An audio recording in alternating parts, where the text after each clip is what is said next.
क्या नरेंद्र मोदी को हराना आसान है? क्या राहुल गांधी का प्रधानमंत्री बनना उससे भी आसान है? क्या मोदी को 100 सीटों पर रोकना मुमकिन है? मोदी को हराने और प्रधानमंत्री की कुर्सी से हटाने का फॉर्मूला नीतीश ने पटना में बैठे बैठे ही बना लिया।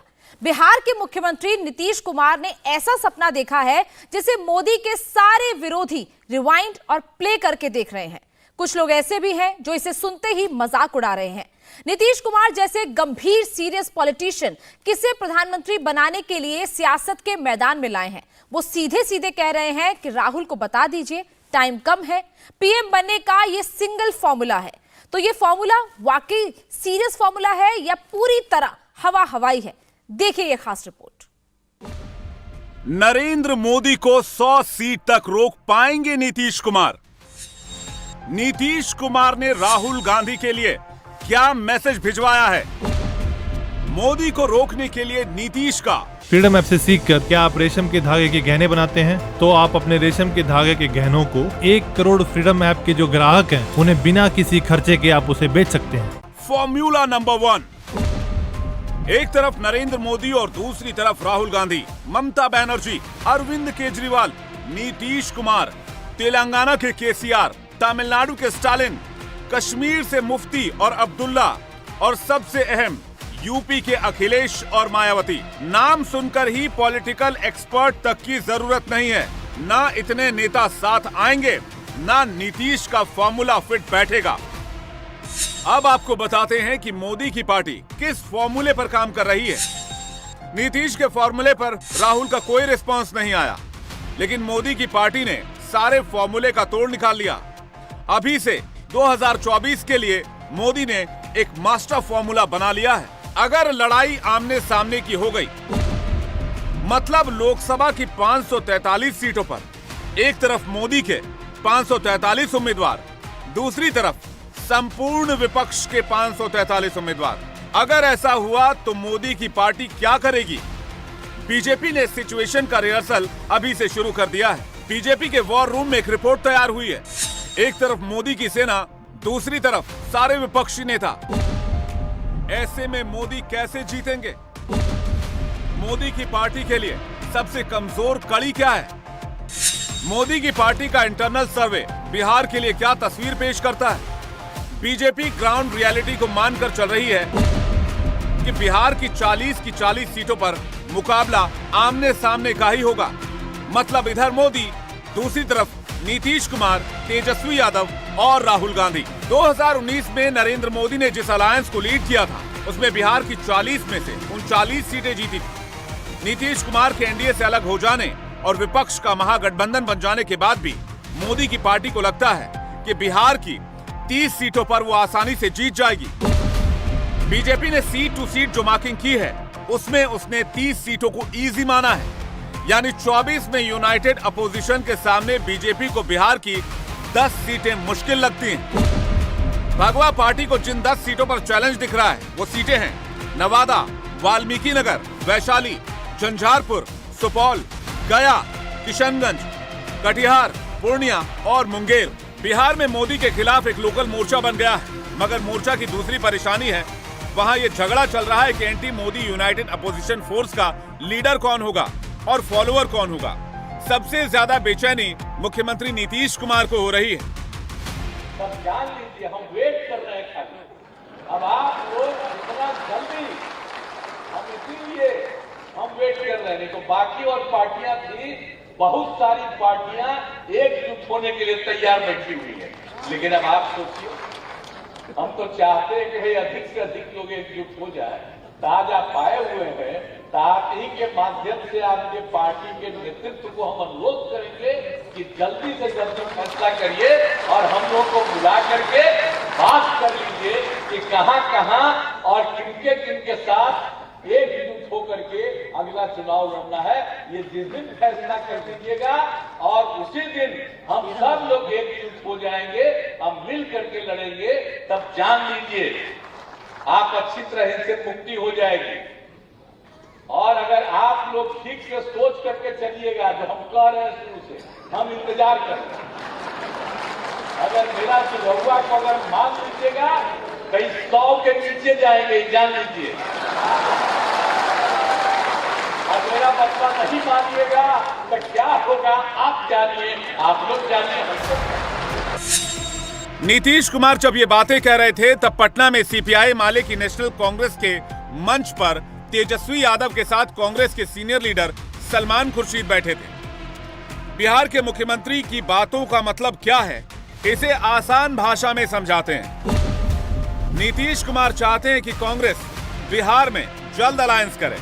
अलायंस में कांग्रेस ज्यादा से ज्यादा सीटें रीजनल पार्टियों को दे, यानी बिहार में कांग्रेस खुद 3-4 सीटों पर ही लड़े और बिहार की करीब 36 सीटें जेडीयू, आरजेडी और सीपीआई माले को मिले। नीतीश कुमार बीजेपी को 303 सीटों में से 100 सीटों पर समेटने का फॉर्मूला सुझाते हैं, मगर बातों ही बातों में कांग्रेस को एक धमकी भी देते हैं कि अगर कांग्रेस ने देरी की या राहुल गांधी ने नीतीश कुमार की सलाह नहीं मानी तो बिहार के दूसरे दल यूपीए से अलग अलायंस बनाने को तैयार बैठे हैं।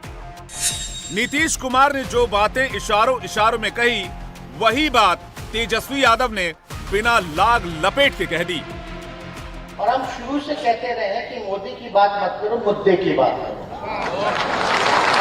तो हम सब लोगों को अपने अपने, हम लोग तो क्षेत्रीय दल हैं, रीजनल पार्टी है, लेकिन वही कांग्रेस पार्टी है, राष्ट्र पार्टी है, सब अपने अपने तरीके से लड़ रहे हैं। लेकिन अगर हम लोगों को भाजपा को हराना है, आरएसएस को हराना है, तो हम सभी लोगों को एक होकर के एक रोडमैप तैयार करना पड़ेगा, एक स्ट्रैटेजी तैयार करना पड़ेगा, तभी हम जाकर के जो है लड़ाई लड़ सकते हैं। हम लोग सब लोग तैयार हैं, और सब लोग जब तैयार हैं तो कांग्रेस पार्टी को निर्णय लेना है, और मुझे पूरा विश्वास है कि जल्दी ही जो है निर्णय लिया जाएगा, और देश के लिए हम सब लोगों को एकजुट होने की जरूरत है। नीतीश और तेजस्वी की डिमांड पर कांग्रेस के सलमान खुर्शीद ने क्या कहा, यह आगे आपको बताते हैं।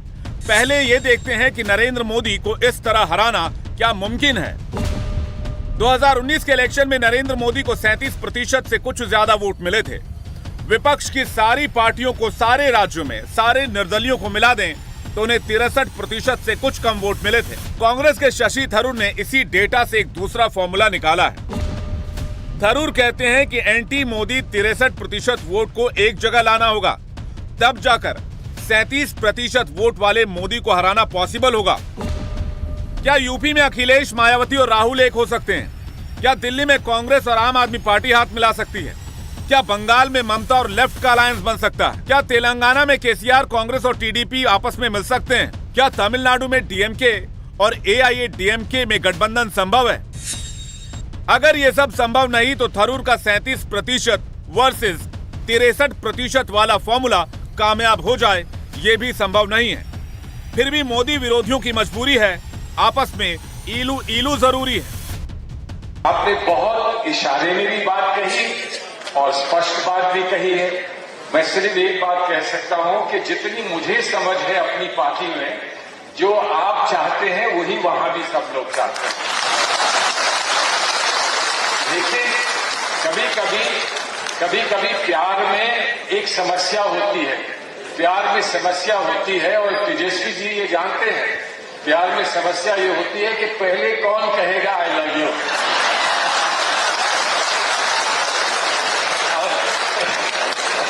उसमें कभी कभी अनुभव काम कर देता है, और कभी कभी जो अनुभवी नहीं होते हैं वो उसमें कामयाब हो जाते हैं।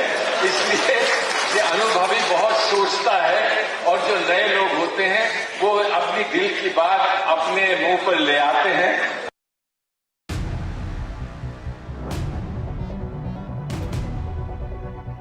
नरेंद्र मोदी 303 सीटों से 400 सीटों की तरफ देख रहे हैं।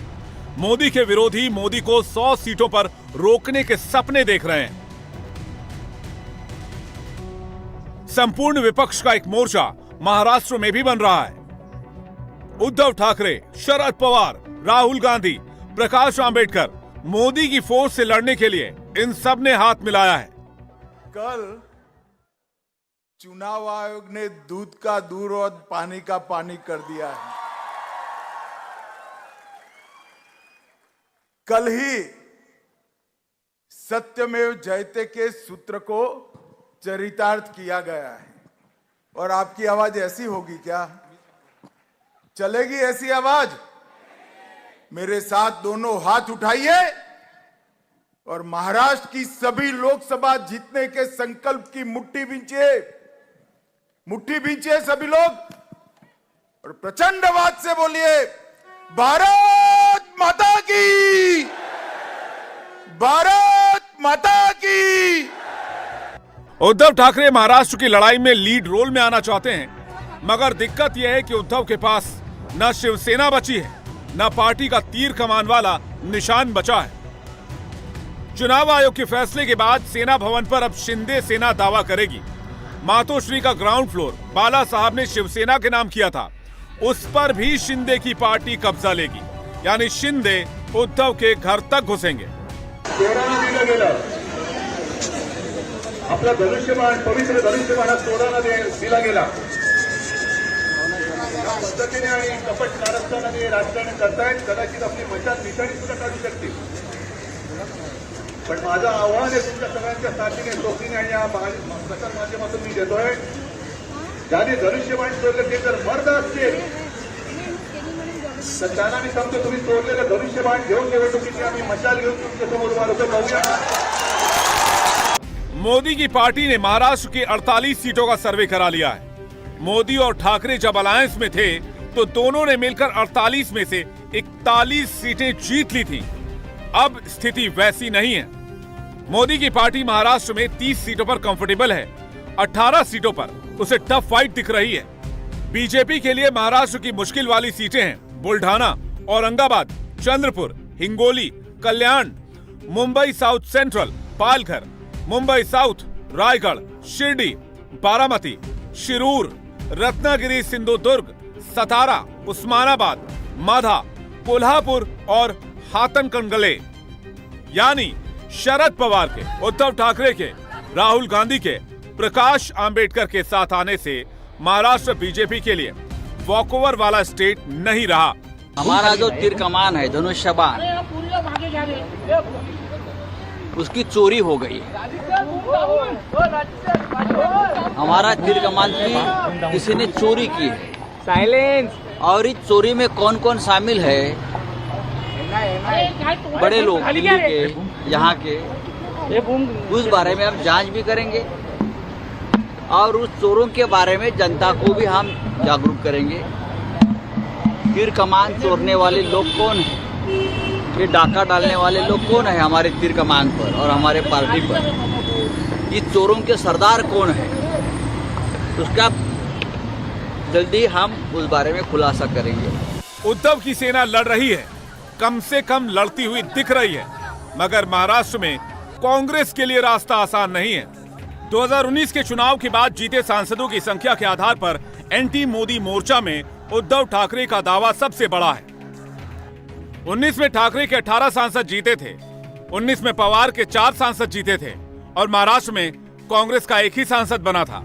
उद्धव ठाकरे और शरद पवार महाराष्ट्र में कांग्रेस को 4 से 6 सीटों पर संतोष करने के लिए कह सकते हैं। यही हाल उत्तर प्रदेश का है, जहां कांग्रेस का वजूद अब सिर्फ रायबरेली सीट तक सीमित है। 19 में राहुल गांधी खुद अमेठी सीट भी नहीं बचा पाए थे। सियासी रूप से देश के सबसे बड़े और सबसे हॉट स्टेट में बीजेपी के कैप्टन योगी आदित्यनाथ ने 80 में से 80 सीटें जीतने का टारगेट रखा है। अखिलेश यादव ने कांग्रेस के साथ गठबंधन करने से साफ मना कर दिया है। मायावती भी राहुल की पार्टी के साथ लड़ने को तैयार नहीं है। यानी उत्तर प्रदेश की 80 सीटों पर 1-to-1 फाइट की गुंजाइश नहीं बन रही। 19 में अखिलेश मायावती साथ लड़कर देख चुके हैं। कागज पर मजबूत दिखने वाले गठबंधन के पार्टनर 19 में वोट ट्रांसफर नहीं करा पाए थे। बीजेपी के इंटरनल सर्वे से पता चला है कि यूपी में बीजेपी 66 सीटों पर कंफर्टेबल है। 14 सीटें उसके लिए टफ है। इसमें मुस्लिम बहुल सीटें ज्यादा हैं। इससे भी खास बात यह कि अमेठी इन 14 सीटों में शामिल नहीं है। अब अगर कोई ऐसा पॉलिटिकल सिनेरियो भी बनता है जिसमें एसपी, बीएसपी और कांग्रेस एक साथ आते हैं, तो कांग्रेस को 2 से ज्यादा सीट न अखिलेश देना चाहेंगे और न ही मायावती। जब समाजवादी पार्टी उत्तर प्रदेश में सबसे ताकतवर पार्टी है, तो हम उत्तर प्रदेश में दूसरे के नेतृत्व में कैसे चुनाव लड़ेंगे? यही तो मैं कह रहा था कि देखिए, अगर देश में गठबंधन बनता तो फार्मूला निकलेगा कि कौन कहां किस तरीके से लड़ेगा, किन मुद्दों पर हमारी सहमति होगी। और हम तो हमेशा यह चाहेंगे कि इस देश को एक समाजवादी विचारधारा का प्रधानमंत्री मिले। यूपी में 80 सीटें, बिहार में 40 सीटें और महाराष्ट्र में 48 सीटें। 168 सीटों वाले 3 राज्यों में अगर कांग्रेस 10 सीटों पर ही लड़ेगी तो आगे कैसे बढ़ेगी? राहुल गांधी की भारत जोड़ो यात्रा के बाद कांग्रेस हाथ से हाथ जोड़ो अभियान चला रही है, लेकिन अभी तो कांग्रेस के साथी ही कांग्रेस का हाथ पकड़ने में अपनी शर्तें जोड़ रहे हैं। हिंदुस्तान की पॉलिटिकल हिस्ट्री कहती है भारत में आज तक कोई भी ऐसा प्रधानमंत्री नहीं बना जिसे 50% पॉपुलर वोट मिले हों। 1952 के पहले चुनाव में जब पंडित जवाहरलाल नेहरू कांग्रेस को लीड कर रहे थे तब कांग्रेस को 45% वोट मिले थे। 1957 के दूसरे चुनाव में भी जवाहरलाल नेहरू ही कांग्रेस के लीडर थे, तब कांग्रेस को 47.8% वोट हासिल हुए थे। 1965 के तीसरे चुनाव में कांग्रेस को 44.7% वोट हासिल हुए थे। 1984 में इंदिरा गांधी की हत्या के बाद हुए चुनाव में कांग्रेस को 49% वोट मिले थे, जो आज तक का रिकॉर्ड है। मोदी की पार्टी इंच इंच करके 50% की तरफ बढ़ रही है। हालांकि 50% तक पहुंचना मुश्किल ही नहीं बल्कि नामुमकिन लगता है। पॉलिटिक्स की रियल पिक्चर बीजेपी और कांग्रेस के वोट शेयर के कंपैरिजन में है। बीजेपी अगर 37% पर है तो कांग्रेस सिर्फ 19% पर, यानी मोदी और राहुल की पार्टी के वोट शेयर में 2 गुने का अंतर है। मैं अब जा रहा हूं आज क्षिप्रा मैया के तट पे खड़े रह के।